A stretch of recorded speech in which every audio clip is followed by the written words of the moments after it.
The war had stretched across continents, leaving behind shattered cities, broken families, and memories soaked in blood.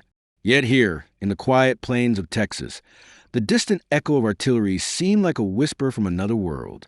Camp Hawthorne was a prisoner of war camp, a patch of land fenced off with wire, dotted with wooden watchtowers that scraped the cloudless sky. Inside, German POWs moved with a strange rhythm, a mixture of caution, habit, and resignation.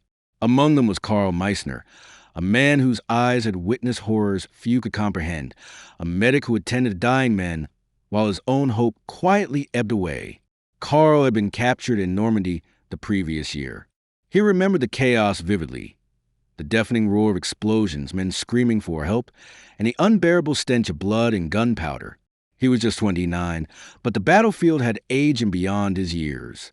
He hadn't wanted to fight, had not chosen this path, yet fate had pressed him into the gears of war, turning him from healer to soldier against his will. Captured, Karl felt a strange relief. The killing would end, at least for now.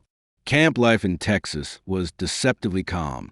The guards were mostly local men, ranchers, and mechanics who had never seen a battlefield, yet treated their captives with a measured respect. The German POWs were given work, mending fences, tending the fields, harvesting crops. Days passed with the heat of the sun pressing down, the wind rustling the grass, and Karl moving silently among the others, patching blisters, mending torn uniforms, helping anyone who faltered. In the evenings, he sat by the barrack window, sketching what he remembered from home, a quiet act of survival, a tether to the man he once was. It was on one of those long afternoons that he first saw Tommy Miller, a young boy from a nearby farm. Curious and fearless, Tommy would watch the POWs from behind the wire, fascinated by their uniforms, their foreign accents, the way they moved with careful precision. Karl noticed the boy's wide eyes and hesitant smile. He nodded and the boy waved back. Over days and weeks, a silent friendship formed. Small gestures, a piece of chalk tossed over the fence, scraps of paper with drawings. Karl had never thought he could feel warmth in this place, and yet, through this boy, he felt a fragile connection to humanity. Spring arrived, and with it the relentless Texas heat. One afternoon, the POWs were repairing a trench near the Miller property, under the watchful eyes of the guards. Tommy was nearby, playing with a paper airplane, laughing as the wind carried it over the dry earth. Karl saw the boy wave and smiled. But in a moment that would change everything, the soil beneath Tommy gave way. The boy slipped into the irrigation ditch, the current pulling him beneath the muddy water. Karl's instincts overrode protocol. "Kind, Junge," he shouted, diving headfirst into the ditch. The water was icy, thick with mud, and the current threatened to drag him under. Panic seized him for a moment as he grabbed at the boy, but determination surged stronger. He fought the current, pulling Tommy to the surface, gasping for air, their bodies slick with mud and terror. The guards rushed forward, shouting, but Karl held Tommy steady until the child coughed, sputtered, and finally drew a breath. Helen Miller arrived, breathless and terrified, cradling Tommy in her arms. Tears streaked her face as she looked at Karl, a German soldier, a prisoner, yet a savior. That night, as the camp settled and the sun dipped below the horizon, Karl reflected on what he had done. He could have fled. The fences were just a short distance away, the woods beyond unguarded. Freedom was within reach. But he couldn't abandon a child's life. Not for anything. Captain Reeves, the camp commander, summoned Karl the next day. "You broke protocol, Meissner," he said, voice heavy but not unkind. "You crossed the wire. You know the rules." "Yes, sir," Karl replied quietly. "You could have escaped," Reeves continued. "Half a mile and you'd have been free." Karl shook his head. "And leave him to die? I am not that man anymore." The captain studied him, then finally nodded. Sometimes doing the right thing isn't about rules. It's about courage. Word of Karl's act spread quickly through the camp and town. Gifts began appearing at the gate. Bread, jam, small tokens of gratitude. Even the guards treated him with a newfound respect. And though the war outside raged, for that moment, in that small Texas field, humanity had won a quiet battle. Years later, Tommy would remember that day vividly. The drawing he gave Karl, Two stick figures, a sun overhead. The word thank you remained framed on his wall. And on every Memorial Day, he would visit the old campsite where a small brass plaque had been added to Carl Meissner, who crossed the fence not to escape but to save. In a world torn apart by hatred, the courage of a single man had bridged the divide, proving that even amidst war, the human heart could still choose compassion over self-preservation. The night after the rescue, Camp Hawthorne was quieter than usual. The wind whispered across the plains, and the stars overhead were sharp and cold, 1,000 points of light piercing the darkness like distant promises of peace. Carl lay on his cot, staring at the rough wooden beams above, thinking about Tommy. The boy's small hand had grasped his, trusting him completely, and that trust had anchored Carl in a way he had not expected. The war had taken everything from him: family, friends, homeland, but it could not take his conscience, not his ability to act with honor. Memories of Normandy haunted him. He could still hear the shrieks, the machine gun fire, the smell of scorched earth mixed with blood. Carl had treated men from both sides, tending to wounds and offering comfort in the last moments of life. In those moments, nationality had meant nothing. Pain was universal, and suffering demanded compassion. Now, far from the front lines, he felt a strange parallel. The war had not left him, but had shifted the battlefield, from shooting and killing to choosing whether to act rightly, even when the world told him otherwise. Morning brought routine, but with underlying tension. The guards were polite but vigilant, watching every move of the POWs. Carl returned to his assigned duties, repairing fences near the Miller property. Tommy appeared again, sitting atop the hill like a tiny sentinel, eyes scanning for Carl's familiar figure. Their silent greeting, a wave, a nod, a fleeting smile, had become ritual, a bridge across a gulf carved by war. Carl felt the weight of responsibility heavier than ever. He was no longer just a prisoner. He was a protector, and that role carried consequences. By mid-morning, an unusual commotion rippled through the camp. Rumors spread. A small fire had broken out near one of the barracks, fueled by a neglected stove. Some prisoners panicked, afraid that negligence would lead to punishment or death. Carl's experience as a medic had trained him to act under pressure. Without hesitation, he organized a group of POWs to fetch buckets, form a line, and douse the flames before the fire could spread. The efficiency and calm with which Carl directed his fellow prisoners amazed the guards. Captain Reeves, watching from the tower, made a note in his journal. Meissner demonstrates leadership and courage, despite being a prisoner, an unusual man. That afternoon, Carl returned to the Miller property to tend to irrigation ditches and survey the crops. Tommy ran up, excitement sparkling in his eyes. "Carl, you have to see this." The boy led him to a small garden, where seedlings were struggling under the relentless Texas sun. Carl knelt, checking the fragile plants, his hands gentle but sure. "They'll grow," he said. Tommy nodded solemnly, understanding somehow that this man, a stranger and a prisoner, held life in his hands as much as he had held Tommy's own. Evening descended slowly. The golden light stretched across the camp, shadows elongating, turning wire fences into dark lines etched against the horizon. Carl sat outside his barack, listening to the distant laughter of children from nearby farms, their innocence a stark contrast to the lives that had been torn apart by bombs and bullets. The thought of escape crossed his mind, not for freedom alone, but to ensure he could continue helping, continue protecting those who needed him. Yet, each time he considered it, he saw Tommy's face, the boy's small hand clutching his own, and the notion of fleeing seemed hollow. Escape without purpose was empty. That night, a storm rolled across the plains. Thunder rumbled like distant artillery, and rain lashed the camp with a ferocity that tested even the strongest roofs. Carl moved among the POWs, checking tarps, ensuring no one was injured or trapped.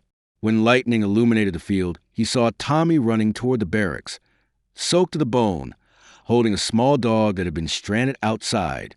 Carl reached out, guiding the boys safely under the shelter, feeling the bond between them strengthen with each shared act of courage.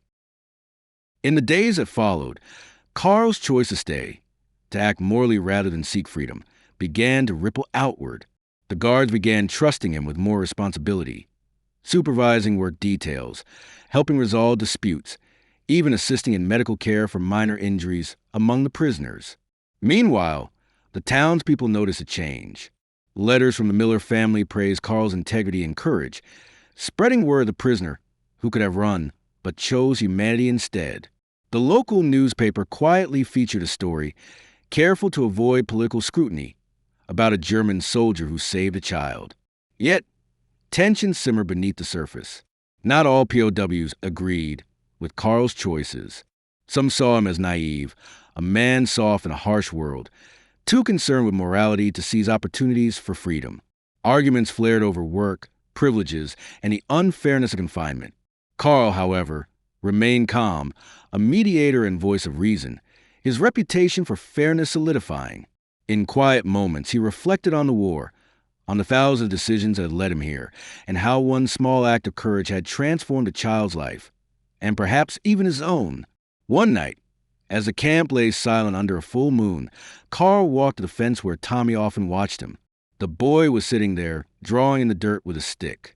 Carl knelt beside him, watching the shapes emerge, a plane, a tree, a smiling figure holding a child.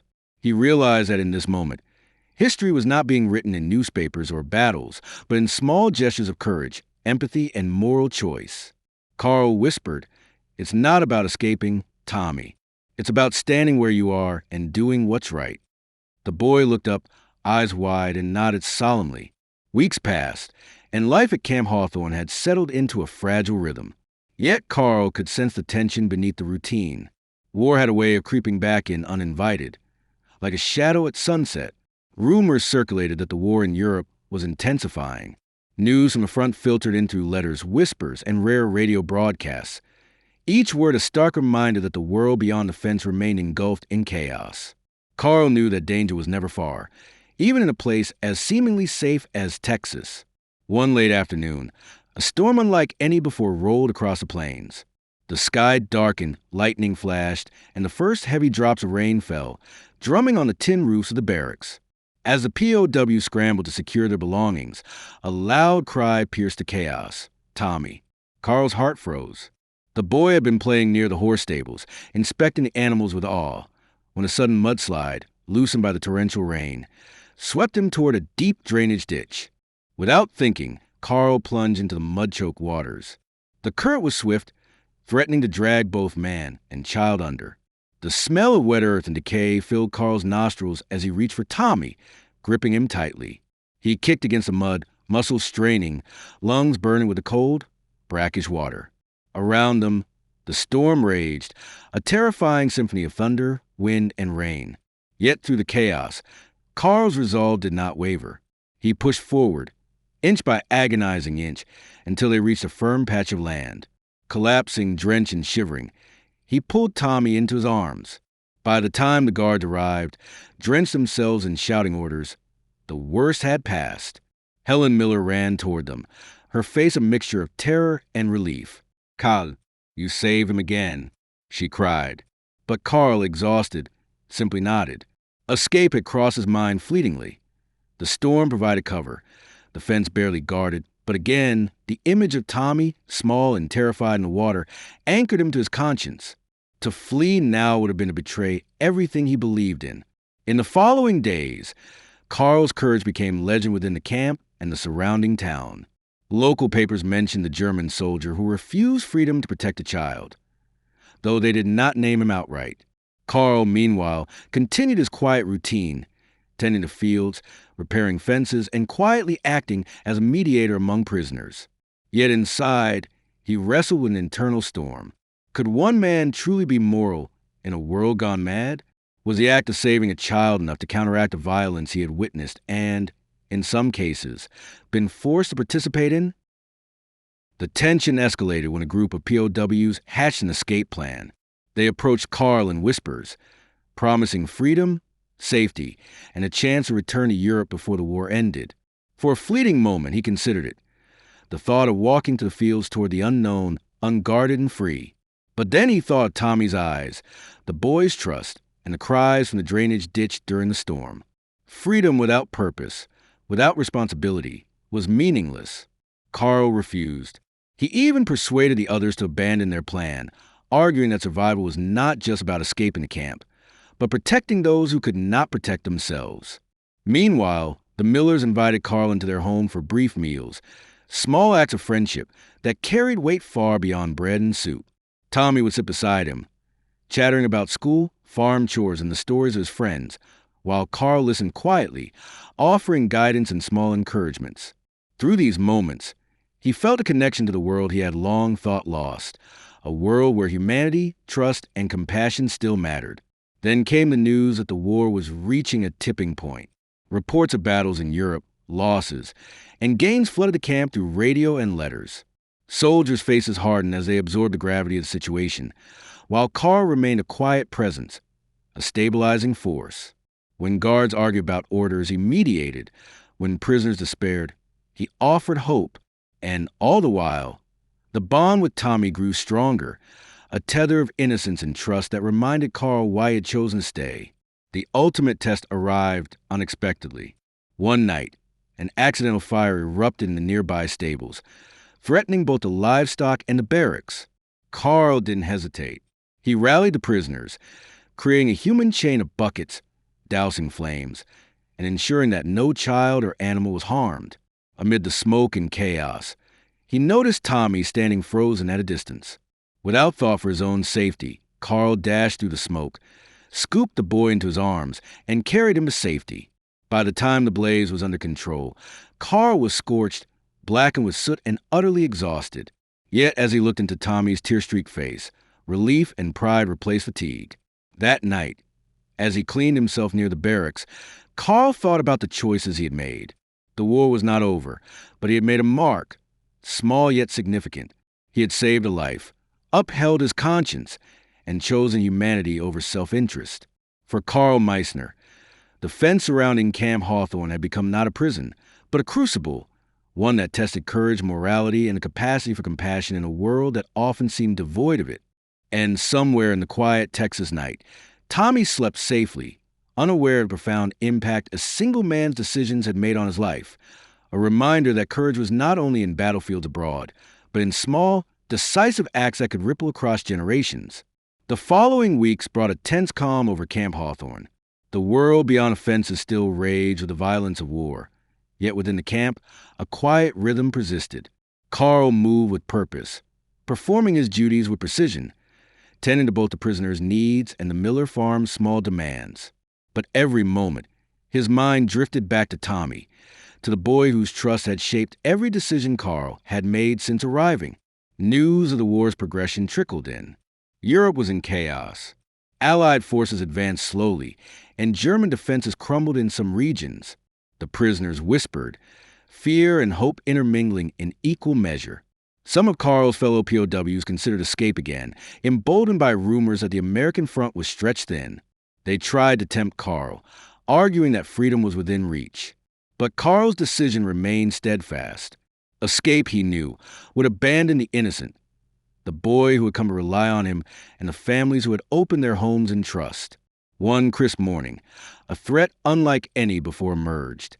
A sudden flood caused by unexpected torrential rains threatened the Miller farm and camp alike. The river swelled and spilled into the fields, swallowing fences, crops, and pathways. The prisoners panicked, unsure of how to respond, while guards struggled to manage the chaos.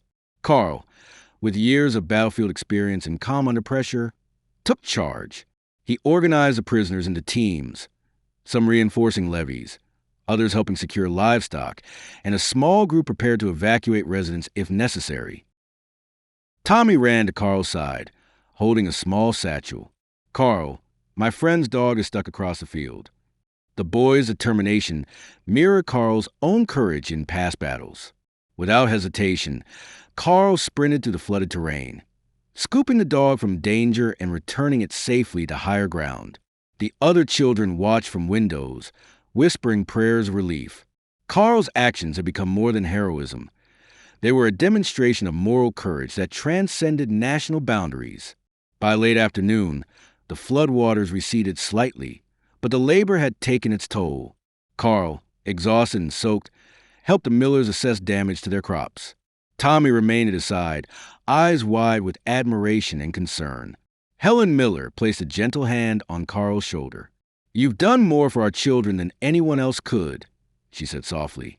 Carl only nodded, knowing that words could not convey the weight of responsibility he carried, nor the profound satisfaction of choosing humanity over escape. That evening, the camp gathered for a rare moment of quiet reflection. The prisoners and guards, villagers and families, formed a small circle around a bonfire. Stories were shared, some humorous, some harrowing, and amidst the laughter and somber recollections, Carl felt a deep sense of connection.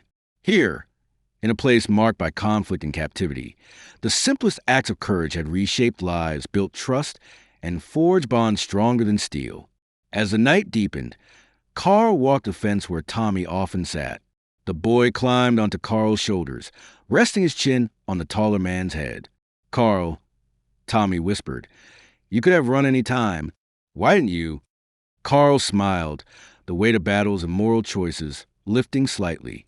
"Because running doesn't mean winning," he replied. "Doing what's right, that's what counts." Tommy nodded, understanding in a way far beyond his years. The war eventually drew to a close.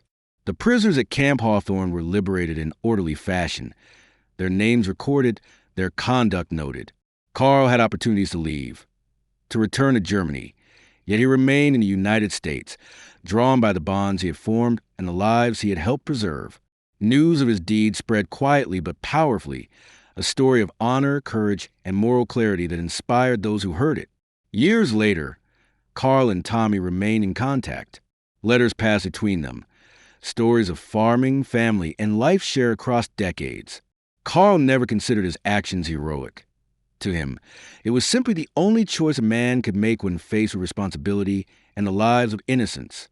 Yet history remembers, and so do the Miller family, the children he saved, and the generations touched by the moral courage of a single German POW who refused to flee, who chose conscience over convenience, humanity over freedom, and courage over fear. In the end, Carl Meissner's legacy was not measured in battles fought or nations won. It was measured in lives preserved, innocence protected, and the quiet, unyielding truth that even in war, humanity can endure when one person chooses to act rightly, no matter the cost. The story of a POW who saved a child and refused escape is a testament that courage is not always loud or violent. Sometimes it is quiet, steadfast, and profoundly human. And as the sun set over plains of Texas, Carl and Tommy stood together, silhouettes against the golden light. A child saved, a man redeemed, and a world reminded that true heroism is measured not by medals, but by